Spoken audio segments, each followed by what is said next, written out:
আসসালামু আলাইকুম এভরিওয়ান। আমি শোকাহত, পুরো বাংলাদেশ শোকাহত। মাইলস্টোন স্কুল অ্যান্ড কলেজের যতগুলা শিক্ষার্থী আহত এবং নিহত হয়েছে, তাদের পরিবারের জন্য সকলের কাছে আমার চাওয়া থাকবে তাদের পরিবারকে যেন আল্লাহ ধৈর্য ধারণ করার তৌফিক দান করেন। এটা যেন আমরা সবাই আল্লাহর কাছে চাই।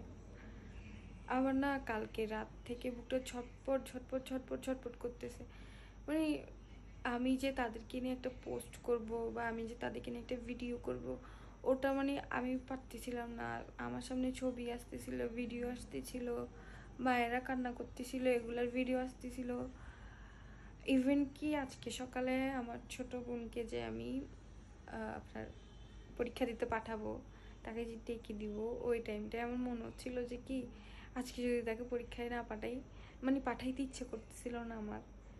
কেমন যেন বুকের ভিতর লাগতেছিল। যাই হোক গাইস, আমি ইমোশনাল হয়ে যাচ্ছি, কেউ আবার অন্য কিছু মনে করবেন না।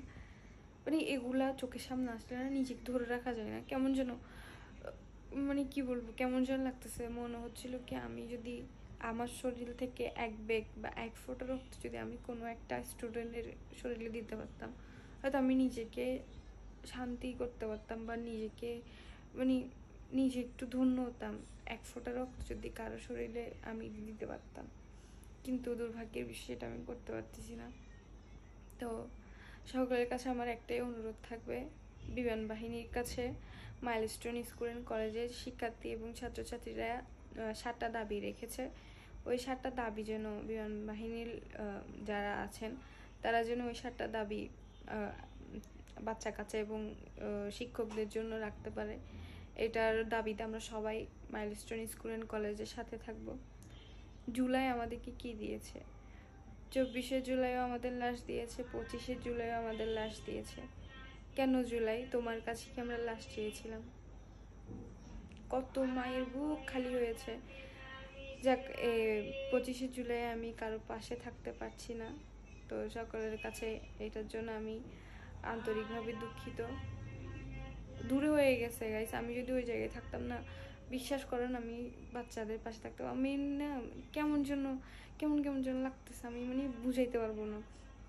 যাই হোক, তো 25শে জুলাই আন্দোলনে ভাইদের পাশে ছিলাম আলহামদুলিল্লাহ। তো যারা আহত হয়েছে সকলের জন্য দোয়া করবেন, আল্লাহ যেন তাদের মা বাবাকেও ধৈর্য ধারণ করার তৌফিক দান করে, তারা যেন তাড়াতাড়ি সুস্থ হয়ে যায় এই দোয়া করবেন। আর যারা নিহত হয়েছে তাদেরকে আল্লাহ জান্নাতবাসী করুক, তারা এমনিতেও জান্নাতি হবে ইনশাল্লাহ। আল্লাহ তাদেরকে জান্নাতবাসী করুক, এটার প্রত্যাশা আমাদের সকলে থাকবে। তো সকলে এখনও কিন্তু তাদের অনেক বাচ্চাদের রক্ত লাগছে, যারা ঢাকায় আছেন বা মেডিকেলের আশেপাশে আছেন, সকলের কাছে অনুরোধ থাকবে আমার যে যে যতটুকু পারেন, আমি যদি না পারতাম, আমাকে যদি কেউ নিয়ে যাওয়ার মতো কেউ থাকতো বা এখানে যদি আমার কোনো সহযোদ্ধা যেত ঢাকার মধ্যে, আমি না সত্যি তাদের সাথে চলে যেতাম। কিন্তু আমি না কাউকে পাচ্ছি না, আমি একা যাওয়ার মতো, মানে বাসা থেকেও সাপোর্ট করবো না একা যাওয়ার জন্য। যাই হোক, যারা আছেন সকলের কাছে অনুরোধ থাকবে যেন বাচ্চাগুলোর পাশে থাকেন, আর আল্লাহ যেন তাদের মা বাবা আত্মীয় স্বজনদেরকে ধৈর্য ধারণ করার তৌফিক দান করে, এটাই থাকবে আমার বড় প্রত্যাশা। সকলে দোয়া করবেন সবার জন্য। ভালো থাকবেন সবাই। আল্লাহ হাফেজ। আসসালামু আলাইকুম।